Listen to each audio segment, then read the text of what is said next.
Hello dear students, welcome back to organise knowledge channel. और आज की जो वीडियो है उसमें हम डिस्कस करेंगे worksheet number 17 for class 7th है बच्चों। ये क्लास 7th के लिए सोशल साइंस की ये वर्कशीट है जो आपके लिए 17 सितंबर 2021 के लिए शेड्यूल की गई है।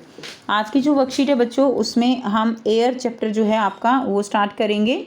प्यारे बच्चों, वर्कशीट शुरू करने से पहले बेटा प्लीज़ चैनल को सब्सक्राइब कर दीजिए, बेल आइकन को भी प्रेस कर लो ताकि आपको आने वाली वीडियोस की नोटिफिकेशन वो समय से मिल जाए।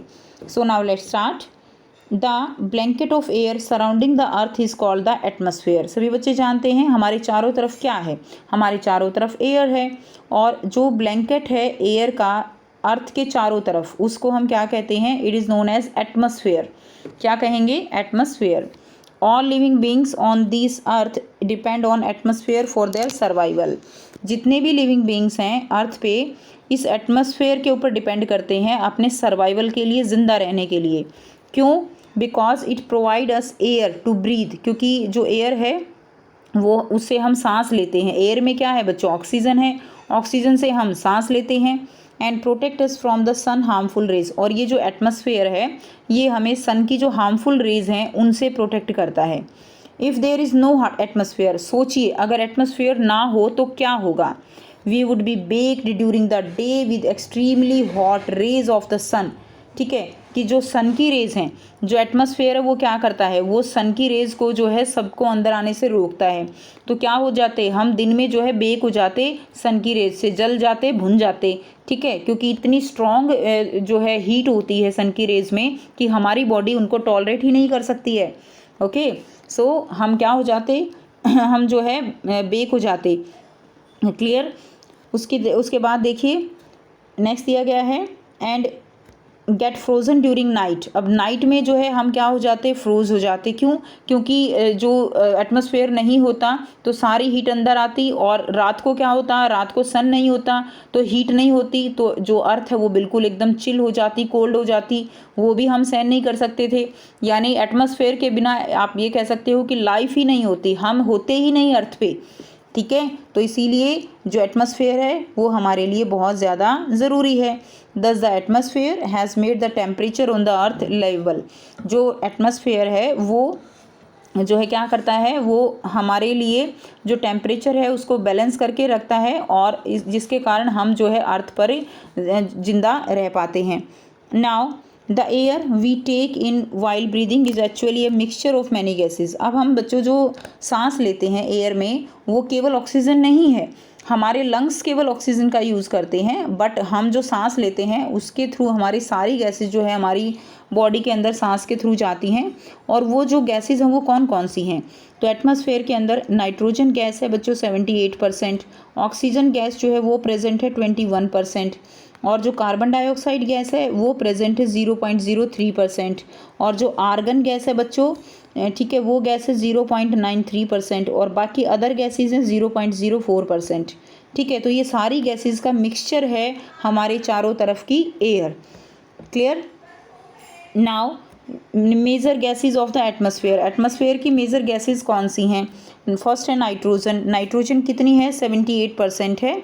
So the most plentiful gas in the air is nitrogen which help in the growth of trees and plants. तो ये जो गैस है नाइट्रोजन ये प्लांट्स की ग्रोथ में हेल्प करती है, ट्रीज जो है उनकी ग्रोथ में, और जो उनकी ग्रोथ के लिए नाइट्रोजन जो है वो बहुत ही अच्छा कंपोनेंट है। सेकंड देखिए ऑक्सीजन। ऑक्सीजन कितनी है? 21%। Oxygen is the second most plentiful gas in the air and which is necessary for the survival of all humans and animals. जितने भी ह्यूमन्स एनिमल्स हैं उनके सर्वाइवल के लिए ऑक्सीजन बहुत ज़रूरी है। नेक्स्ट है कार्बन डाइऑक्साइड। कार्बन डाइऑक्साइड कितनी है? 0.03%। Both humans and animals take oxygen and release carbon dioxide. ठीक है, अब क्या होता है? जो ह्यूमन्स हैं और एनिमल्स हैं वो क्या करते हैं? ह्यूमन्स और एनिमल्स ऑक्सीजन को लेते हैं और जो प्लांट्स हैं वो क्या करते हैं? वो कार्बन डाइऑक्साइड को लेते हैं और ऑक्सीजन गैस जो है वो एटमॉस्फेयर में छोड़ते हैं।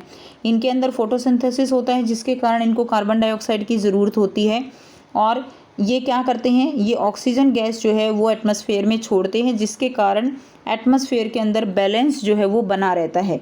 ठीक है, उसके बाद नेक्स्ट देखिए इम्पोर्टेंस ऑफ ट्रीज़। ट्रीज़ की क्या इम्पोर्टेंस है?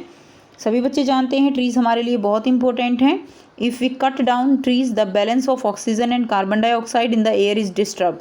अगर हम ट्रीज़ को काट देंगे तो जो एटमॉस्फेयर का ऑक्सीजन का और कार्बन डाइऑक्साइड का जो बैलेंस है वो ख़राब हो जाएगा, डिस्टर्ब हो जाएगा। So we should not cut trees. So इसलिए हमें ट्रीज़ कट नहीं करने चाहिए। The amount of oxygen increase by planting trees, so we should plant more and more trees. Amount of oxygen जो है, अगर हम ज़्यादा से ज़्यादा पेड़ लगाएंगे तो ऑक्सीजन की अमाउंट बढ़ेगी। ठीक है, पेड़ लगाओ जीवन बचाओ, आपने ये स्लोगन तो ज़रूर पढ़ा है। तो इसलिए हमें क्या करना चाहिए, ज़्यादा से ज़्यादा पेड़ लगाने चाहिए अगर हमें ज़िंदा रहना है तो। ठीक है, मरना है तो हम पेड़ काटेंगे। नेक्स्ट देखिए, नेक्स्ट दिया गया है carbon dioxide an important gas. Carbon dioxide जो है वो इम्पोर्टेंट गैस क्यों है बच्चों, ये बताना है। तो carbon dioxide release in the atmosphere create a green house effect bye trapping the heat radiated from the earth. अब इस चीज़ को बहुत ध्यान से समझना है। ये जो है क्या है, ये हमारी अर्थ है। क्लियर। अब अर्थ के चारों तरफ क्या है बच्चों, एटमॉस्फेयर है। ये सारा क्या है, हमारा एटमॉस्फेयर है। ठीक है। अब होता क्या है कि जो कार्बन डाइऑक्साइड जो हमारी अर्थ के अंदर है वो ग्रीन हाउस इफेक्ट कॉज करती है। ग्रीन हाउस इफेक्ट का मतलब क्या है, ये क्या है बच्चों, ये हमारा सन है। अब सन से क्या आती हैं, हीट रेज आती हैं। क्लियर। जो रेज आती हैं वो हमारे एटमॉस्फेयर में एंटर कर जाती हैं। अब एटमॉस्फेयर में ये एंटर तो कर गई, लेकिन सारी की सारी जो है वापस नहीं जा पाती जब हमारा सन जो है वो सेट हो जाता है। क्लियर। अब सारी की सारी वापस नहीं आती, तो जो कार्बन डाइऑक्साइड एटमॉस्फेयर के अंदर है वो इन सन रेज को ट्रैप कर लेती है, पकड़ लेती है। क्लियर।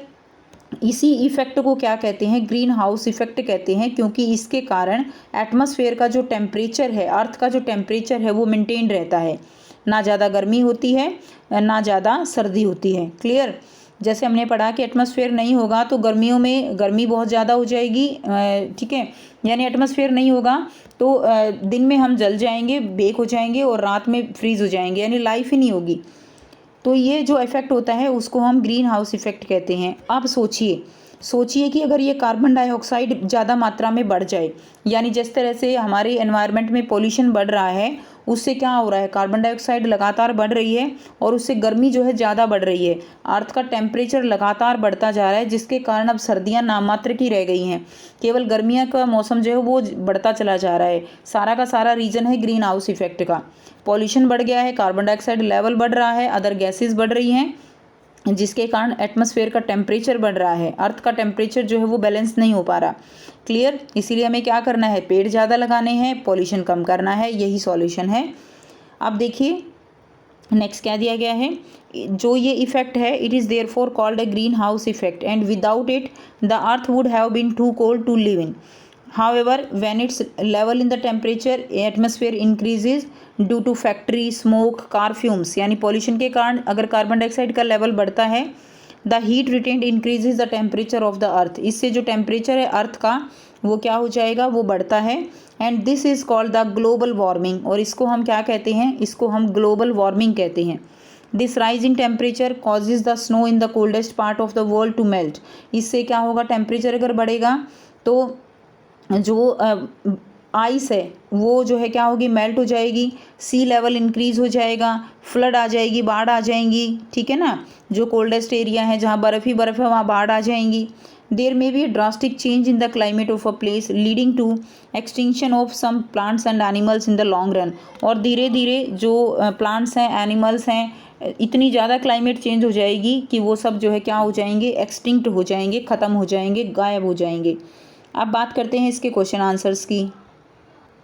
फर्स्ट क्वेश्चन दिया गया है, व्हाट इज़ एटमॉस्फेयर। एटमॉस्फेयर क्या है, तो इसका आंसर करेंगे बच्चों हम यहाँ से करेंगे। देखिए हमने बिल्कुल डायरेक्ट आंसर जो है यहीं से पढ़ा है। एटमॉस्फेयर क्या है, the blanket of air surrounding the earth is called the atmosphere. तो जो हाईलाइटेड पोर्शन है ये आप इसका आंसर लिख देंगे, ये आपका क्वेश्चन फर्स्ट का आंसर हो जाएगा।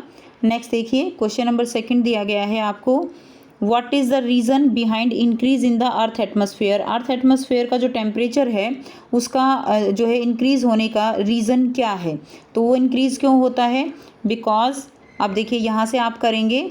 ठीक है, व्हेन कार्बन डाइऑक्साइड यहाँ से लिखेंगे व्हेन कार्बन डाइऑक्साइड, CO2 भी लिख सकते हो बच्चों, या कार्बन डाइऑक्साइड ऐसे पूरा भी लिख सकते हो।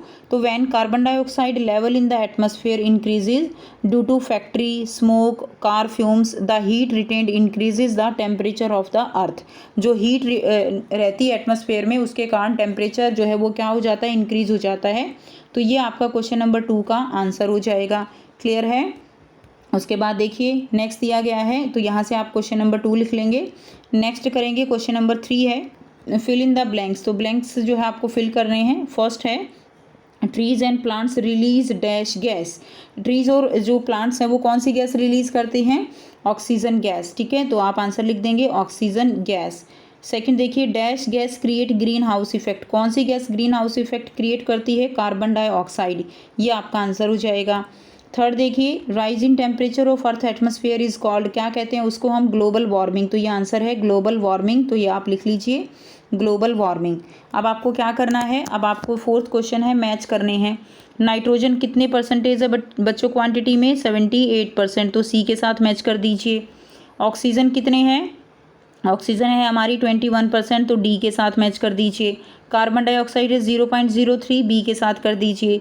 आर्गन है बच्चों 0.93, तो ई के साथ, और एनी अदर गैसेज हैं सारी 0.04, तो ए के साथ इसको आपको मैच कर देना है।